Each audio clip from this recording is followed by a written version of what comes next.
नमस्कार, उत्तराखंड समाचार में आपका स्वागत है। मैं देवेंद्र प्रसाद। सबसे पहले मुख्य समाचार। स्वर्णिम भारत विरासत और विकास थीम के साथ मनाया जाएगा 76वां गणतंत्र दिवस। कर्तव्य पथ पर दिखेगा सैन्य ताकत और सांस्कृतिक विविधता का संगम। इंडोनेशिया के राष्ट्रपति होंगे समारोह के मुख्य अतिथि।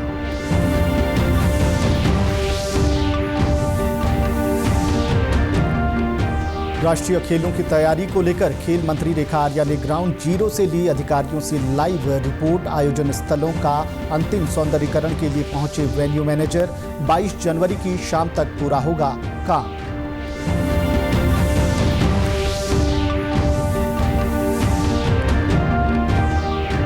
निकाय चुनाव के बीच समान नागरिक संहिता की नियमावली को मंजूरी दिए जाने पर सियासत तेज। कांग्रेस ने आदर्श आचार संहिता का उल्लंघन बताकर उठाई सवाल।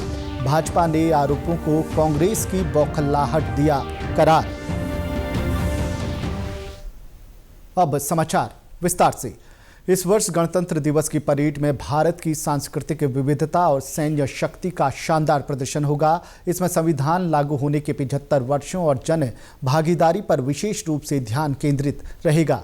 इंडोनेशिया के राष्ट्रपति प्राबोवो सुबियांतो इस बार गणतंत्र दिवस समारोह के मुख्य अतिथि होंगे। रक्षा सचिव राजेश कुमार सिंह ने बताया कि कर्तव्य पथ पर परेड में भारतीय सशस्त्र बलों के साथ ही इंडोनेशिया का 160 सदस्यों का मार्चिंग दस्ता और 190 सदस्यों का बैंड दस्ता भी भाग लेगा। उन्होंने ये भी कहा कि स्वर्णिम भारत विरासत और विकास विषय पर केंद्रित विभिन्न राज्यों, केंद्र शासित प्रदेशों, केंद्र सरकार के मंत्रालयों और विभागों की 31 झांकियां भी कर्तव्य पथ पर निकलेंगी। परेड में शामिल 2 झांकियों में संविधान के 75 वर्षों की गाथा को प्रस्तुत किया जाएगा। कार्यक्रम के अंत में विशेष संदेश पट्टिका वाले गुब्बारे भी उड़ाए जाएंगे। 34 श्रेणियों के लगभग 10,000 विशेष अतिथियों को राष्ट्र और समाज के निर्माण में उनके योगदान के लिए सम्मानित किया जाएगा।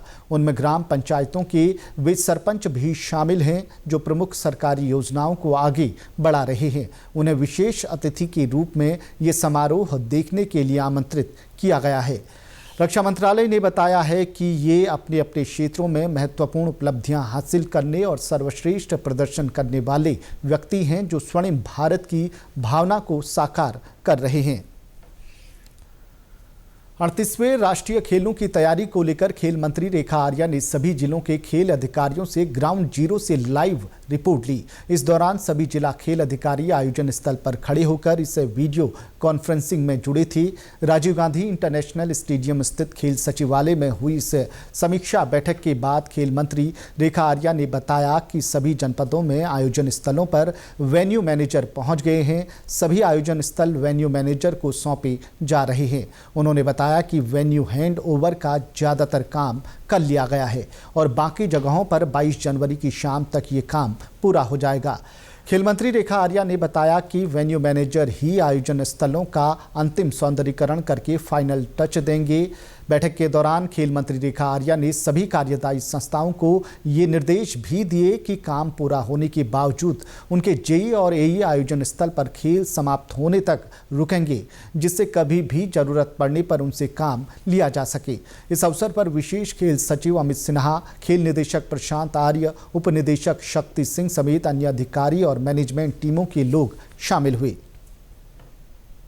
से भी आज संवाद कायम हुआ है, तो ये जानकर खुशी हो रही है कि हमारे सारे संस्थान रेडी हो चुके हैं और वेन्यू मैनेजर वहां पर पहुंच चुके हैं, जो वहां के पूरे वेन्यू के सौंदर्यीकरण का कार्य भी जो है वो उसको आगे बढ़ा रहे हैं। और इसी क्रम में जो है गोलापार में जहां पर हमारे एक्वेटिक्स की सारी एक्टिविटीज या इवेंट्स होने हैं, वहां पर बताते हुए खुशी हो रही है कि हमारी स्विमिंग का जो बहुत लंबे समय से जो काम चल रहा था वो काम पूर्ण होते हुए हमारा काम भी वहां पर, बच्चों का कैंप भी वहां पे प्रारंभ हो गया है, जो कि मैं समझती हूँ कि बच्चों के लिए आने वाले समय में जिस दिन इवेंट होगा तो उनको ये बहुत फायदा पहुंचाएगा।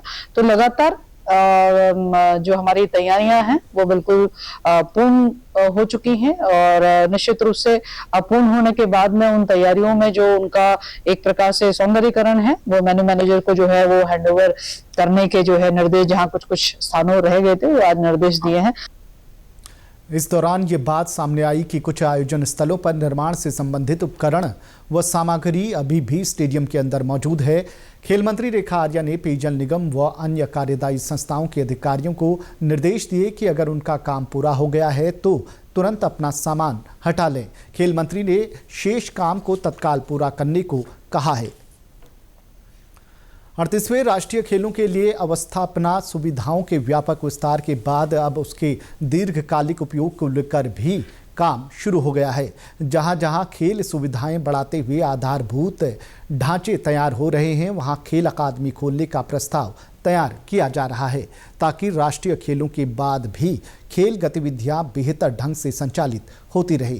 खेल विभाग के स्तर पर तैयार किए जा रहे लेगेसी पॉलिसी के ड्राफ्ट में खेल अकादमी के प्रस्ताव को शामिल किया जा रहा है। बता दें कि राष्ट्रीय खेल समाप्त होने के बाद आधारभूत ढांचे का सही इस्तेमाल न होने के कई राज्यों के अनुभवों से सबक लेते हुए उत्तराखंड में राष्ट्रीय खेलों की तैयारी के बीच ही लेगेसी पॉलिसी के ड्राफ्ट पर भी काम चल रहा है। विशेष प्रमुख सचिव खेल अमित सिन्हा के अनुसार खेल अवस्थापना सुविधाओं का उत्तराखंड को लंबे समय तक लाभ मिलता रहे, इसलिए लेगेसी पॉलिसी का ड्राफ्ट तैयार कराया जा रहा है। वहीं मुख्यमंत्री ने कहा कि ये सुनिश्चित किया जाएगा कि खेल अवस्थापना सुविधाओं से खिलाड़ियों को लगातार लाभ मिलता रहे। उत्तराखंड में निकाय चुनाव के बीच मंत्रिमंडल की बैठक में समान नागरिक संहिता की नियमावली को मंजूरी दिए जाने पर कांग्रेस ने सवाल उठाए हैं। कांग्रेस नेता डॉक्टर हरक सिंह रावत ने इसे आदर्श आचार संहिता का उल्लंघन करार देते हुए निर्वाचन आयोग से मामले का संज्ञान लेने की मांग की है। कांग्रेस की माने तो महज आचार संहिता ही नहीं बल्कि केंद्र के उस फैसले का भी उल्लंघन है जिसमें ये साफ किया गया है कि यूसीसी पर फैसला लेने का अधिकार राज्यों को नहीं बल्कि सिर्फ केंद्र सरकार को है। इस तरह का कानून बनाना ये आचार संहिता का उल्लंघन है, घोर उल्लंघन है, छोटा मोटा उल्लंघन नहीं है।